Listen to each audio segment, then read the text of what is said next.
Hello guys. Good evening. Gandang gabi sa inyo lahat. Kapunan na kayo.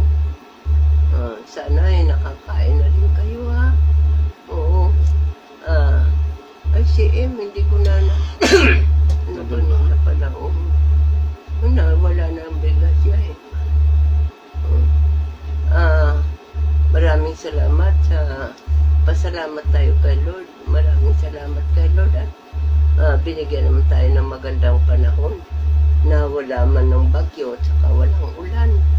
Naku. Naku. Napakahirap pala pagka bumaha. Naku, problemado. Problemado ko eh. Saan kami matutulog?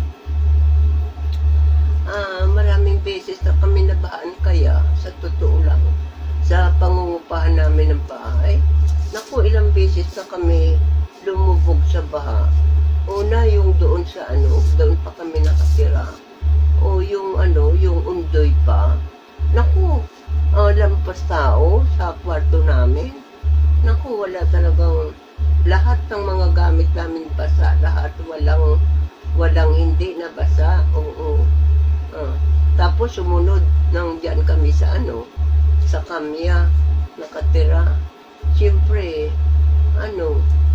palipat, wala kami sariling bahay kasi palipat-lipat kami ng bahay. Naku, inabot din yung ay tabing ilog yun. Naku, nagpasao pa rin ako. May itaas naman yung bahay na inupahan namin pero iba ang nakatira. Mabuti, tinanggap kami doon sa taas. Doon halos kami nakaupo, magdamag. Walang tulog. Ito naman, pangatlo naming lipat dito. Binaha din ulit. Ngayon lang, pang tatlo na namin itong lipat dito. Tagal-tagal na kasi namin nangungupahan eh. Pa? 2003 pa yata mag-umpisa kami mangupahan. Dito. Ay, maraming salamat guys sa mga pag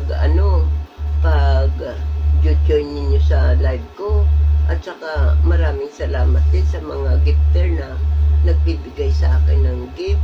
Maraming salamat po. Pinasasalamatan ko rin yung mga basher. Kung ano-ano man ang sinasabi sa akin, tanggap ko yun. Tinatanggap ko yun. Yung kung ano man ang sinasabi nila sa akin, okay lang. No problem. Tinatanggap ko at saka pinatatawad ko naman sila. Kasi gusto ko maging kaibigan sila eh. Dahil matanda na ako. Bukas makalawa, kung man ang pagkaloob ng Panginoon Diyos, alis naman ako dito sa mundo eh. Kaya ayaw kong may kaaway ako bago ako umalis.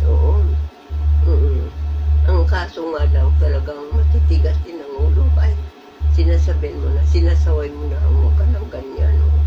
Kahit yung mga katabi ng mga viewers ko ay nagsasalita na rin, bali wala sa kanila. Ngayon sana naman. Kasi alam nyo, kailangan talaga ngayon maging masaya tayo. Sa araw-araw nating buhay kasi maikli lang ang buhay natin. At saka sana nga lagi tayong manalangin sa mahal na Panginoon Diyan. Na lagi tayong bigyan ng magandang panahon na walang mga kalamidad. At saka laging magsaya kasama ang pamilya. Basta kasama ko anak ko, okay lang. No problem. Ayaw ko nga lang iwanan siya eh. Yung anak ko, ayaw ko iwanan. Kasi wala namang pamilya yung anak ko kasi. Kaya parang tuloy ako iwanan din siya. Ayun lang ang masasabi ko guys ha.